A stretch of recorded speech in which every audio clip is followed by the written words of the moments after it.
Herkese merhaba arkadaşlar. Bugün yapacağız. Airbrush aldım ben Çin'den ve yapacağız. Böyle niye sana bakıyorum? sana bakasım geliyor sürekli. Videoyu açmam lazım haliyle. O yüzden de ben de Çin'den alışveriş yapan bir insanım ama Çin'den alışveriş yaptığımı size duyurmadım. Yani bu ilk olacak mesela baktığımız zaman. Ama nasıl duyuracağız? Mesela bir lemur nasıl açılış yapar? Hemen onu düşünelim. Selam lemur severler diye başlıyor ama benim kitlem lemuru sevip sevmemesiyle alakalı tartışılır, bilmiyorum. Yani lemur severler olmaz. Arayayım. Ne yapayım?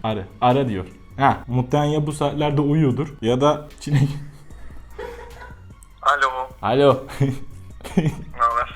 İyi, ne yapıyorsun? Yeni uyandım. Kahve içip kendime gelmeye çalışıyorum. ben dedim uyuyordur diye. Neden bu saatlerde uyuyorsun? Azıcık bahsetsene. Çünkü şu an benim civcivlerim var evde. Ben tavuk oldum. Kuluçka makinesi yapıyorum ve onlarla ilgileniyorum sürekli. Uykusuz kalıyorum. Anladım. Anne olmak çok zor. Çok saçma bir şey. Evet, şimdi sana bir şey söyleyeceğim. Şimdi ben video yapıyorum. Çin'den Airbrush aldım ben. Sen bilirsin oraları. Tamam, biliyorum, evet. Bizim oralar ya. Ama videoya giriş yapmam lazım. Bununla alakalı senden destek istiyorum, teknik. Şu an videoda mıyız? Şu an videodayız, evet. Arkadaşlar kanalıma abone olmayı unutmayın. Hayır, o değil, o en son. Ya tamam oğlum, Çin'den Airbrush alsam mesela. Sen şimdi Çin'den Airbrush aldın. Mesela sen... Ben daha önce aldım bir tane. İçeriği çalmıyorum şu an. Dur, her şey belli olsun.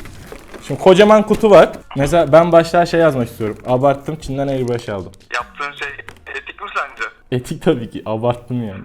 Lan arka sokaktan da Airbrush alabilirim. Yapsam, Çin'den grafitici alsam ya da 10 TL'lik grafitici ve 100 liralık grafitici yapsam etik olur mu? Ben izin veririm ben. Abi bir şey söyleyeceğim. Abarttığım kısım şu. Mecidiyeköy'den de Airbrush alabilirim. Kadıköy'den de alabilirim. Ben Çin'den aldım. Hani uzak ya, abartımı o aslında hani. Tam şimdi videonun girişini ben mi yapıyorum? Evet. Selam grafiti severler. Bugün Çin'den almış olduğum muhteşem Airbrush'ın kutu açılımını ve incelemesini yapacağız. Bu aslında bildiğiniz akvaryum hava pompası. Japon balıklarının kullanmış olduğu hava pompasının ucuna başka bir şey takılmış hali. Öyle bir şey mi bakıyoruz? Ben niye bilmiyorum. Neyse, abarttım, başlığını koyuyorum. Okey miyiz? Bir de sana soracağım.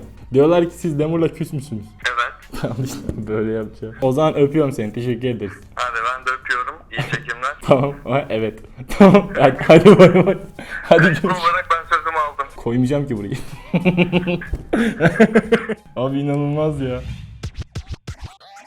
Şimdi herkes bir şeyler sipariş veriyordur. Oradan buradan internetten. Kargocular gelir. Kolinizi açarsınız değil mi? Ben bu evde ilk defa bu videoda kargo açıyorum. Çünkü Zeynep kutu açma konusunda tam bir canavar. Neden? Bana gelen ürünleri bile kendisi açtığı için bana o zevki pek yaşatmıyor sağ olsun. O yüzden bu videoda kendim açıyorum. Bir de bunu sevenler var. O ayrı bir şey. Şöyle atayım. Şimdi bunun içinde tam 3 tane Airbrush var. Normalde Airbrush'ları alabiliyorsunuz ama kompresör kısmı çok pahalıya geliyor. Yani bildiğim kadarıyla, araştırdığım kadarıyla. Ben bunu yurt dışından, yani Çin'den aldım. Çin'de de bu kit olarak satılıyor. Yani set, Airbrush seti olarak satılıyor. Artı yanında 2 tane de Airbrush veriyor. Yani içinde çok güzel bir kompresör var. Bu kompresör, şimdi birazdan bahsedeceğim. Şunu açarsam. Heh. En sevdiğim kısma geldik. Ben de yapacağım. İçine kullanım kılavuzu var. Bunu okumuyoruz. Çok eğlenceli. Atmayayım da lazım. Şurada arkada kalsın. Şimdi içinden çok tatlıymış lan. Minicik bir kompresör. Az önce espri mi yaptın içinden falan diye? Hayır. İçinden. Bunu da nasıl anladıysan IQ'm düştü. Teknik olarak profesyonel değilim ama bildiğim kadarıyla sizden Airbrush'a neler yapılabilir, neden Airbrush kullanılır gibi bilgiler de vereceğim. Ve bu arada bunu geliştirip sizden içerik isteyeceğim. Diyeceğim ki bana yazın.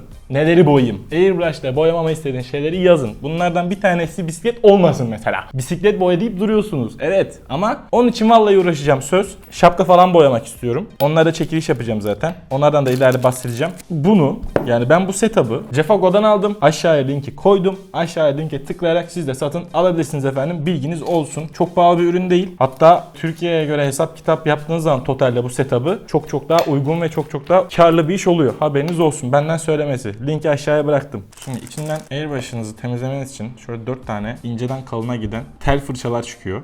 Şöyle tel fırçalar çıkıyor. İnceden kalına doğru giden. Bunlarla Airbrush'ınızın temizliğini yapıyorsunuz. Bir kompresör var.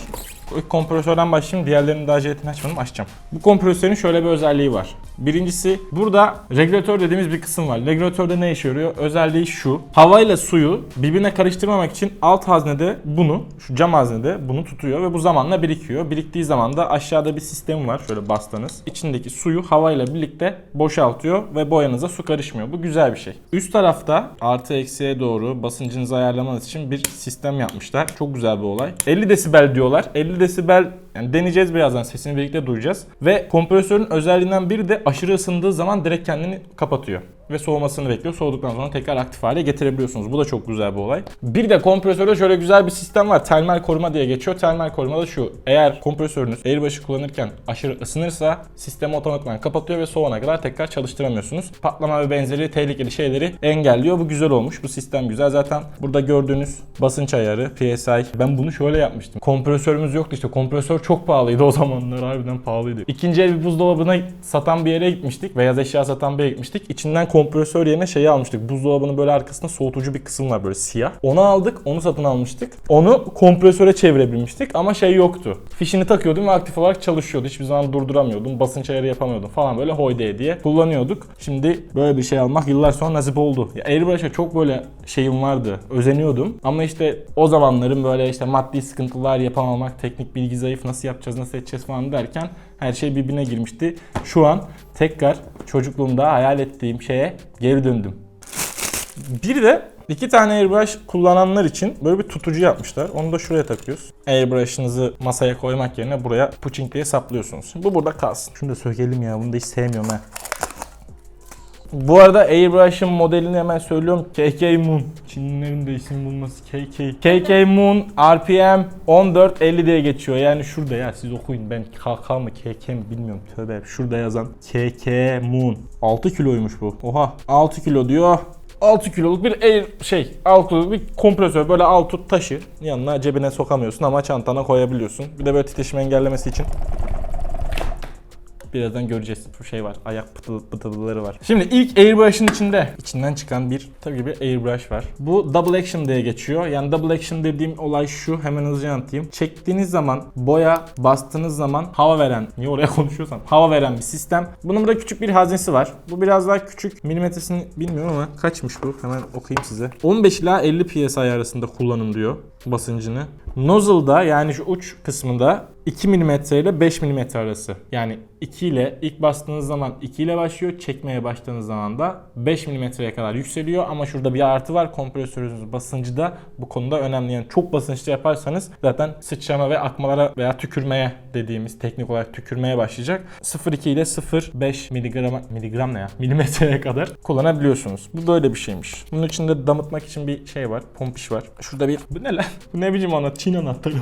Airbrush'ınızı temizlerken kullanıyorsunuz bunu. Airbrush temizleme evresi başka. O ayrı bir dünya. Bir de şöyle küçük bir aparat var. Allah. Normalde benim hortum vidalı. Altta direkt Airbrush'ın kendisinde vida sistemi var. Bunu vidayla böyle yani çevirmeli bağlantı yapabiliyorsunuz. Ama eğer diyor ki senin kullandığın hava hortumu vidalı değilse, vidasız sistemse sana böyle yedek bir parça vermiş. Direkt buraya tık diye klipsli bir şey olması lazım hatırladığım kadarıyla. Böyle çıt diye oturtuyorsunuz. Haberiniz olsun. Bu güzel bir şey bu arada. Bunu zaten vermeleri çok mantıklı olmuş. Diğer airbrush'a geçelim. Bu da daha büyük hazneli ve bunun kapağı var. Yani böyle kapatabiliyorsunuz. Herhalde akmasın, damlamasın falan filan. Direkt beginner modundayım ya. Çok güzel bir şeymiş yalnız. Bu da aynı KK Moon. Haznesi daha büyük olduğu için daha uzun soluklu boyamanız gereken kısımlarda kullanmanız için böyle bir şey yapmışlar. Haberiniz olsun. Bence mantıklı, güzel. Çünkü diğerininki bayağı bir küçük. Bitti doldur yapmak yerine buna istediğiniz kadar doldurup kullanabildiğiniz kadar boyun diye. Böyle bir şey yapmışlar. Güzel olmuş. Yine aynı sistem. Yine pompası boya almak için veya temizlemek için istediğiniz herhangi bir şeyde kullanmak için. Bunu hiç kullanmadım hayatımda. Bu daha havalı işte bak. Ha bak bu double action değil. Sadece boya... Bir de bunun haznesi farklı. O cammış. Dedim ki fazla 3 tane veriyor yanında, fazla mal göz çıkarmaz diye satın aldım. Bilmediğim bir şey geldi şu an. 2 tane haznesi var. 2 tane büyük haznesi var. Direkt şuradan bir takıyorsunuz. Kolay bir sistem. Bas çek, bas boya. Bilenler yoruma yazsın bak. Net söylüyorum. Profesyonel değilim. Tamamen sıfır başlangıç. Sizle beraber geliştireceğim. Böyle bir şey satın aldım. Bir şeyler boyamak istiyorum bunlarla. Bilen varsa abilerim, ablalarım bu konuda professional mutlaka vardır. Ülkede gurur duyduğumuz bir sürü airbrush sanatçısı var bu arada. Haberiniz olsun. Hani araştırın. Bunu çözemedim. Şimdi araştırıp da biliyormuş gibi yapmak da istemiyorum açıkçası. Böyle sevmediğim bir şey. Araştıracağım. Ha bu böyle bir teknik. Şöyle şöyle kullanıyorsunuz. Gördüğünüz şey bu falan deyip böyle size yalan yanlış konuşmak istemiyorum ama da çok ilginç bir sistemim var. Gıda boyasında, pastacılık sektöründe airbrush kullanılabiliyor. Yurt dışında, Türkiye'de çok görmedim ama yurt dışında make-up artistler çok fazla var. Mesela özellikle düğün makyajı yapıyorlar. Birkaç tane böyle video izledim. Bir eyeliner çekiyorlar. Ciğerime kadar böyle bir koyuyor. Abi inanılmaz güzel şeyler var mesela. Body painting dediğimiz işte vücut boyama sanatıyla ilgisi olanlar da kullanıyor genelde bunu. İşte hobi mantığında kullananlar var. İşte küçük mesela figürler vardır. O figür boyama olarak figürlerini falan boyuyorlar. Yani ben Türkiye'de şey gördüm. Luna Park boyayan gördüm. Mesela Luna Park boyayabiliyorsunuz airbrush'ta. Haberiniz Luna Park boyamak isterseniz airbrush kullanabilirsiniz. Geçici dövme yapabiliyorsunuz. Bunda genelde çok turistik yerlerde görüyorum. Geçici dövme yazıyor mesela. Gidiyorsun airbrush'ta böyle işte hazır şablonlar var. İşlerini kötülemiyorum burada, yanlış anlamadım. Hazır şablonlar var. Böyle otomotiv sektöründe kullanıyorsunuz. Mesela böyle cayır cayır işte ejderhalar, alevler, böyle hulklar falan diye böyle. Onunla da böyle aklınıza gelebilecek çoğu şeyi boyayabiliyorsunuz. Sadece buradaki önemli triklerden bir tanesi kullandığınız boya. Yani airbrush boyasıyla gıda boyamıyorsunuz. Bunun için gıda boyası almanız lazım. Makyaj tarzı veya body painting yapacaksanız bunun için özel hazırlanan make-up kit diye bir şey var mesela. İşte makyaj malzemesinin seti var böyle mesela. Set boyalar. Mesela ben şimdi mürekkep kullanacağım. Winsor Newton'un mürekkeplerinden kullanacağım. Kağıt boyama için ya da tablo veya kanvas boyamak için. Plastik boyamanız için de daha böyle akrilik boyalar kullanıyorsunuz. Onda incelticileri var. İnceltisiyle incelterek kendi kalanını, kıvamını kendiniz tutturuyorsunuz. Çok geniş ve profesyonel bir alan. Yani baktığınız zaman, derinliğine indiğiniz zaman kayboluyorsunuz. Böyle airbrush sonra böyle kutuya koyuyor, rafta duruyor. Ama bunu raftan kaldırmak için, kendinizi geliştirmek için bu tip şeylere katlanmanız gerekiyor. Biraz daha el yeteneği ve sanatla alakalı bilgiye ihtiyacınız var. Yani bu tip bir sürü profesyonel veya hobi olarak yapanlar var. Mesela geçen şeyi gördüm. Abi almış airbrush'ı, balık tutacak, balık yemini boyuyor. İşte fosforlu renklerle falan boyuyor. Hani bu da başka bir şey, anladın mı? Adam kendi işini kendi yapıyor. Böyle gözlüğünü falan takmış, tontiş bir amca, böyle çok tatlıydı. Airbrush'ı almış böyle şey boyuyor. Yem boyuyor, sahte yem boyuyor. Sahte, çok mavi alayım. Şu maviyle başlamak istiyorum. Winsor Newton dediğimde marka aslında benim kitle biliyor. Grafitiği yapan, sketch yapanlar biliyordur. Pro Marker'ın üreticisi aslında aynı zamanda. Pro Marker'da da zaten hemen şu sağ tarafından Winsor Newton yazıyor. Onu da aşağıda linkine ulaşabilirsiniz. Aşağıda linkleri koydum. colorbox.com.tr'den satın alabilirsiniz efendim. Evet.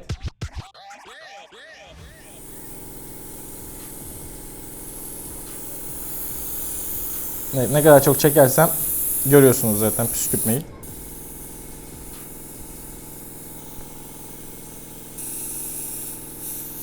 Ne kadar çok bastırırsam o kadar kalınlaşıyor. Hatta aynı anda daha yüksek.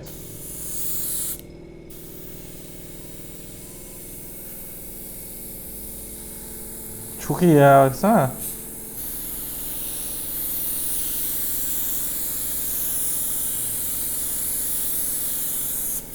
Kağıdın içinden geçtim şu an.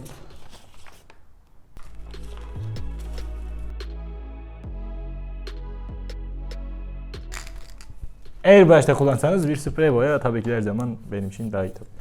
Şimdi mürekkep kullanacağım için kağıtta yapacağım. Tabii o yüzden akrilik boya değil. Mürekkep bu tip şeylerde akma yapar. Yani göstereyim mesela.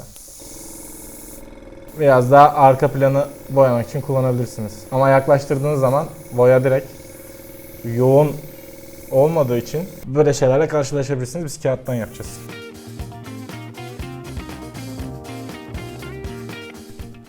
Çok komik oldu. Çok komik oldu lan. Takip edin. Instagram'dan. Takip edin şu Instagram'a, 60.000'de kaldık.